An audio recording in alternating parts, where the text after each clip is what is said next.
What's up, guys? Lincoln here. Just hanging out on Friday night. Thought I'd share a quick project with you. My daughter loves to play Guess Who, and we use this Guess Who game.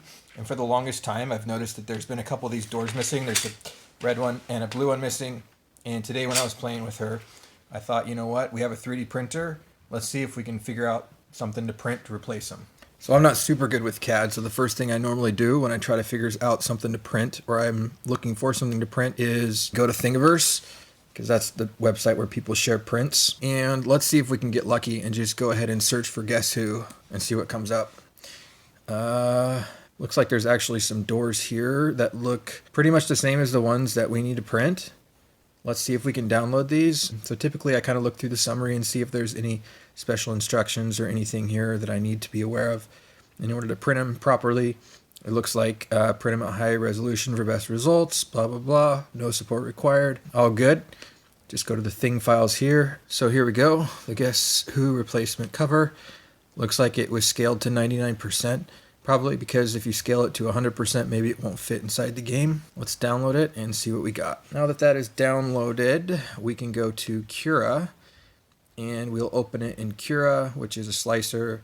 And we'll see what needs to be done in terms of like tweaking it for the design, and we'll turn it into what's called a G-code file, which is a file that the printer can read. So here is Cura, and what I'm going to do is I'm going to go ahead and open that file that I just downloaded. We're going to open it up, and the way that I typically do this is, so I have a bunch of settings that I've already configured for my printer, and I kind of just go through them to make sure everything that worked before is going to work again for this print. So things like quality, shell, infill, material, all this stuff should probably be fine for this print.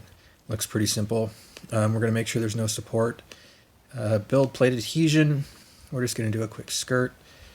Everything here looks good. So now we've reviewed all of the settings needed. I think we can go ahead and just slice it. So what this is going to do is basically turn this file into a series of layers that the 3D printer, or layers and commands that the 3D printer can read. So we'll take a preview here. This is what the preview looks like. This is the pathway that the 3D printer is going to take. Here are all the layers. And I like to kind of scroll through the layers to make sure everything looks like it's going to work properly. In this case it does. We can see it's going to take 17 minutes approximately to print. We can see that with this filament it looks like it'll cost about 4 cents. Looks like that's all good. I'm going to go ahead and save this to file. The next thing we're going to do is turn the printer on, and then we're going to go ahead and send this to the printer through a web interface called Octoprint. I happen to have my printer in a closet, which is nice because it keeps everything quiet. The printer is going to boot up, of course. This is an Ender 3 Pro with a couple modifications to it. Over here I have a Raspberry Pi that's running that Octoprint program.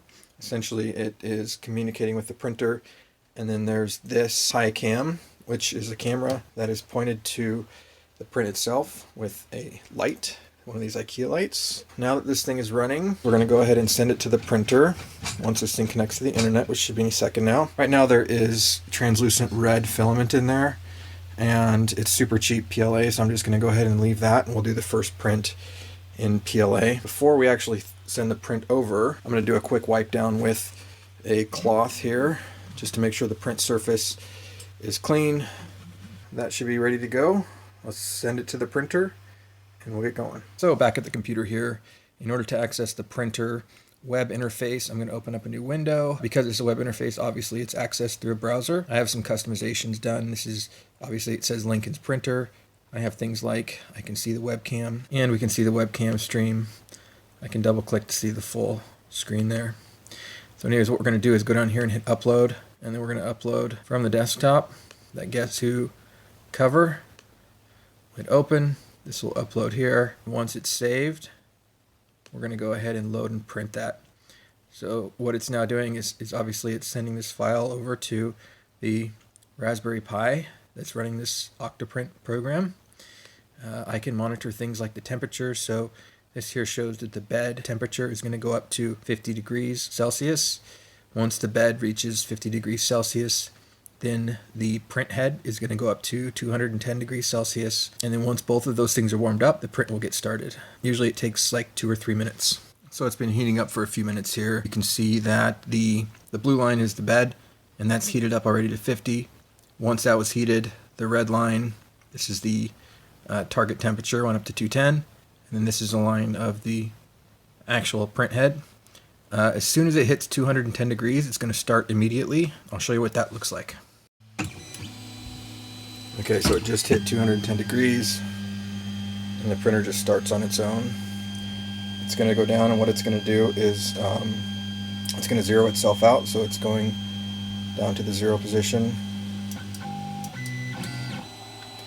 And it's going to do what's called a purge line, so along the side of the bed here, just to get any extra filament out of the way before it starts the actual print. Then it's going to move over into the center and actually start the print. So here we go. This is the skirt. And here it goes to the first layer. By the way, this is what it looks like on the web interface again as it's printing, and it's cool because I can monitor it, make sure everything looks okay. A lot of times you can spot problems, and with 3D printing there's a lot of potential problems that could happen, so it's cool that I can monitor it. The other cool thing is what's called the G-code viewer, and basically this is going to show me the tool path of the print head, so I can see exactly the path, any stop or retractions or things like that that happen.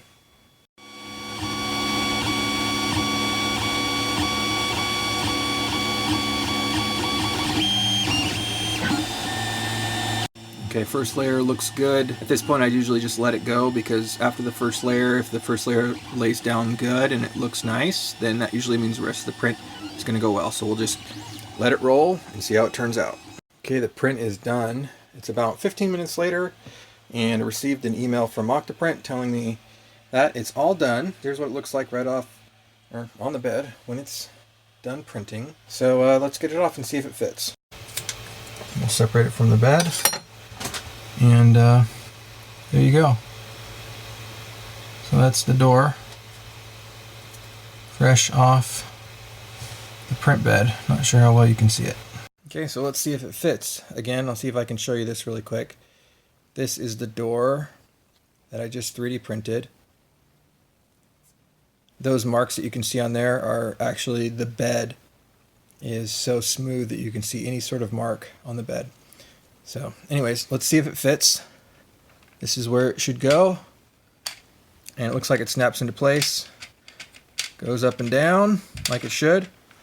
And actually looks like there's no question mark on it, but the color looks pretty close actually to the stock red. So there we go. Works perfectly. I'd call that a success. Unfortunately, I don't have any blue filament, so I'll probably just make this one out of black that I have.